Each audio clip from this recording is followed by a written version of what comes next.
বিসমিল্লাহির রহমানির রহিম। প্রিয় স্বতন্ত্র ইবতেদায়ী মাদ্রাসার শিক্ষক ভাই বোনেরা, সবার প্রতি সালাম, আসসালামু আলাইকুম। আশা করি সবাই ভালো আছেন। আজকে পবিত্র জুম্মা, বা সবাইকে জুম্মা মোবারক। তো আজকে গতকাল যে মিটিং হয়েছে আন্তঃমন্ত্রণালয় বা মন্ত্রণালয় যে মিটিং হয়েছে, সেই বিষয়ে অনেকে ফোন করে জিজ্ঞেস করেন বা জিজ্ঞেস করার চেষ্টা করতেছেন মিটিং আসলে কী বিষয় হয়েছে বা অগ্রগতি কত দূর, এবং এই মিটিংটা নীতিমালা চূড়ান্ত হয়েছে কি না, বা মিটিংয়ের আপডেট এক কথা। তো সর্বোপরি তার আগে একটা বিষয় বলি যে আমাদের আশা করতেছি যে একটা জরিপ হবে। সেই জরিপে অনুদানবিহীন যে স্বতন্ত্র ইবতেদায়ী মাদ্রাসাগুলো আছে, সেই মাদ্রাসার জরিপ হবে।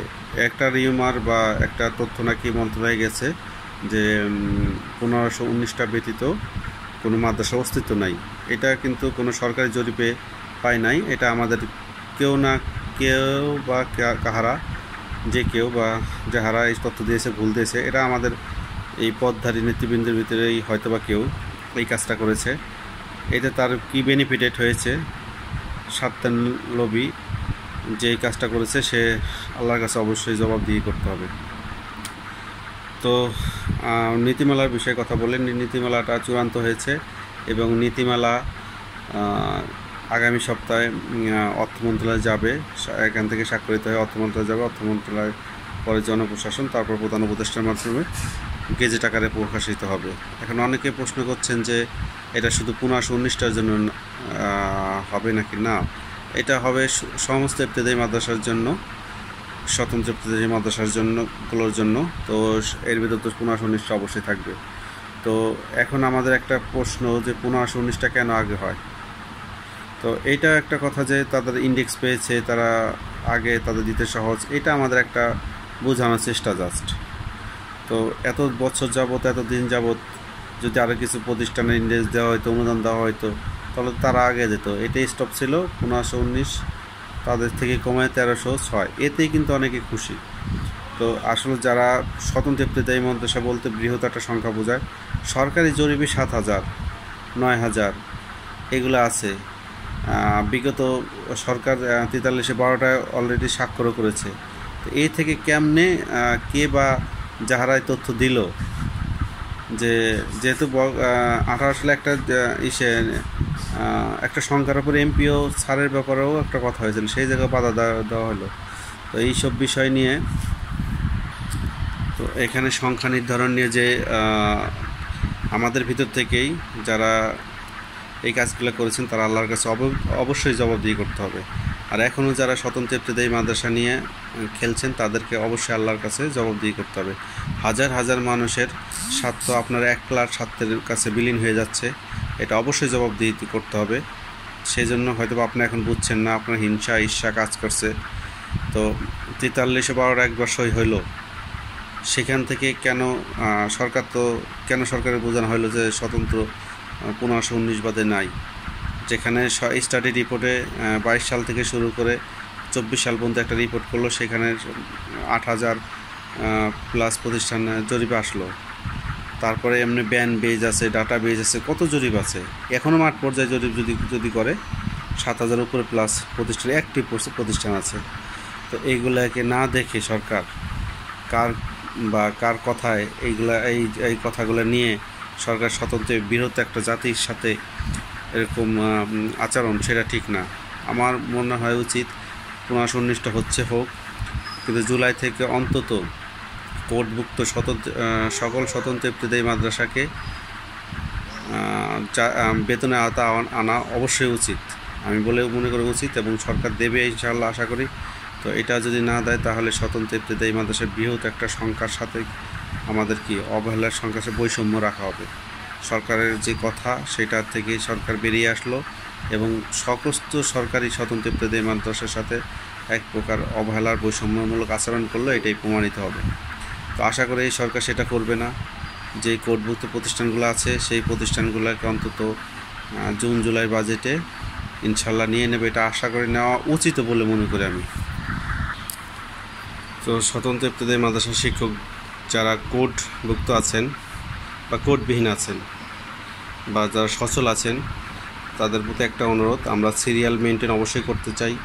সরকারের প্রতি আমাদের অনুরোধ, আমাদের যে আশা দিয়েছেন সেই বা ধাপে যে পর্যায়ক্রম চেয়েছেন আমরা ইনশাল্লাহ সেটাই থাকব। তো স্বতন্ত্র ইবতেদায়ী মাদ্রাসার শিক্ষকদের প্রতি একটা অনুরোধ, আমাদের আন্দোলন, আমাদের এই পদচালনা, আমাদের এই বার্তা সরকারের প্রতি অবশ্যই থাকবে। আমরা জুনের পর্যন্ত অবশ্যই দেখব।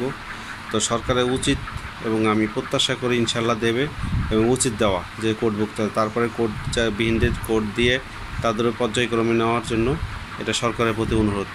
তো কারো কথায় পরিচিত না হয়ে মাঠ পর্যায়ে সরকারের সঠিক তদন্তের মাধ্যমে যেগুলো অ্যাক্টিভ আছে যোগ্য প্রতিষ্ঠানগুলো দেন, আমরা সেটাই চাই। আমরা অযোগ্যগুলো চাই না, যোগ্য প্রতিষ্ঠানগুলোই দেন।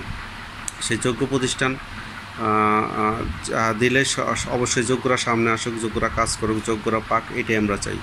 কিন্তু বিশেষ একটা ক্রাইটেরিয়া ফলো করে বিশেষ কারো কথা অনুসরণ করে যদি স্বতন্ত্র ইবতেদায়ী মাদ্রাসা বেতন ভাতা দিয়ে আওতায় আনা হয়, আর বিশেষ কিছু লোক যদি এই সব কাজ করে, তাহলে আসলে স্বতন্ত্র ইবতেদায়ী মাদ্রাসা বৈষম্যের শিকার হয়ে থাকবে। কারণ যারা বিশেষভাবে কথা বলে, যারা বিভিন্ন মন্ত্রণালয়ে দৌড়াদৌড়ি করে ভুলভাল বোঝানোর চেষ্টা করে, তারা ব্যক্তির স্বার্থে কাজ করে, জাতির স্বার্থে কাজ করে না। এটা প্রমাণিত হয়ে গেছে।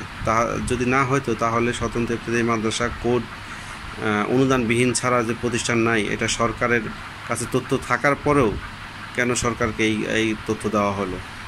কেন সরকারের পক্ষ থেকে এরকম কথা আসবে, আর এরকম কথা কেন আমাদের শুনতে হবে? তাই স্বতন্ত্র ইবতেদায়ী মাদ্রাসা শিক্ষকরা যে অবহেলিত, তারা তাদের সাথে নিয়ে কাজ করার জন্য সরকারের যে অডিট কমিটি হবে, সেই কমিটি যেন সঠিক অডিটের মাধ্যমে সঠিক সংখ্যাটা পেশ করে, এটা আমরা আশা করব। বৃহত্তর একটা সংখ্যা আছে যে যারা কোর্টভুক্ত এবং কোর্টবিহীন অ্যাক্টিভ 150 ছাত্র নিয়ে তারা পরিচালনা করছে। তো সরকার এই যে অডিট কমিটি হবে সেটাকে আমরা স্বাগতম জানাই, এবং আমরা যারা আছি এবং যারা স্বতন্ত্র ইবতেদায়ী মাদ্রাসা নিয়ে কাজ করি ইনশাল্লাহ থাকবো, সরকারকে সার্বিক সহযোগিতা করব, এবং আমাদের প্রতিষ্ঠান যে কার্যক্রম এটা আমরা পরিচালিত করতেছি এবং করব। এবং যারা কোর্টবিহীন আছেন তাদের প্রতি একটা বার্তা, আপনাদের কোর্ট অবশ্যই ছাড়বে, হয়তো এই মাসে না ছাড়লে আগামী মাসে ছাড়তে পারে। তো আপনারা এই কোড নিয়েই হতাশ হয়ে বা কোড নিয়ে তাড়াহুড়া করবেন না যে আপনাদের প্রতিষ্ঠান এখনই করতে হবে। তো কোড প্রাপ্ত হন, পর্যায়ক্রমে সকল প্রতিষ্ঠান ঢুকুক, এটা আমরা চাই। কিন্তু যেটা নীতি নৈতিকতা সিরিয়াল মেনটেন সেটা না করলে আসলে সবার জন্য ক্ষতিকর হয়ে যাবে। অযথা হিউমার ছড়ে স্বতন্ত্র ইবতেদায়ী মাদ্রাসায় এই 40 বছরের বৈষম্যের আমরাই দোষী, আমরাই কারণ। আমরা যদি সিরিয়াল মেনটেন করতাম বা আমাদের নীতি নৈতিকতা আগাইতাম, অবশ্যই সরকার দিত, যে কোনো সরকারই দিত, গভর্নমেন্ট দেওয়ার জন্য প্রস্তুত ছিল। তো আমাদের সমস্যা কোথায়, আমাদের সেটা বের করতে হবে। কেন হয় না, কোথায় সমস্যা, সেই বিষয়টা আমাদের আগে দেখা উচিত। সেই বিষয় দেখতে হলে আমাদের সবাইকে ঐক্যবদ্ধ হয়ে নির্ভেজাল হয়ে কাজ করতে হবে। আবার স্বতন্ত্র ইবতেদায়ী মাদ্রাসায় যে অনুদানভুক্ত আছে তারা তো ইনশাল্লাহ বেতন পাবে, তাদেরকে ওয়েলকাম, তারা হোক। কিন্তু আমরা যেন বঞ্চিত না হই সেটাও খেয়াল রাখতে হবে। যারা অনুদানভুক্ত আছে তারাও চাবে যে স্বতন্ত্র ইবতেদায়ী মাদ্রাসার যারা কোর্টভুক্ত আছে, রেজিস্ট্রেশন প্রাপ্ত আছে, তাদেরকেও হেল্প করবে। তারা যদি যারা অনুদানভুক্ত বেতন হওয়ার পরে আমাদের বিষয় সোচ্চার হয় যে এরাও প্রাপ্য, স্যার এদেরও অধিকার আছে, এরাও শ্রম দিচ্ছে, মেধা দিচ্ছে, দীর্ঘদিন যাবৎ স্বতন্ত্র ইবতেদায়ী মাদ্রাসায় বিনা বেতনে কাজ করছে। অনুদানভুক্তরা তো কিছু পাই, তো আমরা তো কিছু পাই না। সরকারে আমরা ওপেন চ্যালেঞ্জ, মাঠ পর্যায়ে আসেন, কোর্টভুক্ত এবং কোর্টবিহীন যেসব প্রতিষ্ঠান আছে সবাই, যারা কোর্টভুক্ত আছে তাদের বিষয়ে হেল্প করতে হবে, এবং যারা কোর্টবিহীন আছে তাদের বিষয়ে হেল্প করতে হবে। সর্বোপরি যারা স্বতন্ত্র ইবতেদায়ী মাদ্রাসা মাঠ পর্যায়ে জরিপে যারা সঠিক তথ্য দিয়ে আসতে পারবে তারা এসে, এটা আমরা চাই। কিন্তু কেউ বিভ্রান্ত ভুল তথ্য দিয়ে যেন বিভ্রান্ত না করে সেই বিষয়ে খেয়াল রাখতে হবে। তো সবাইকে নীতিমালা বিষয় যেটা জানা ছিল, সবাই যে নীতিমালা চূড়ান্ত হয়েছে, এখন স্বাক্ষরের অর্থ মন্ত্রণালয়, জনপ্রশাসন এবং প্রধান উপদেষ্টা স্বাক্ষরের মধ্যে গেজেট হলে সবার যে কাঙ্ক্ষিত নীতিমালা ছিল সেটা ইনশাল্লাহ আশা করি পাশ হয়ে যাবে।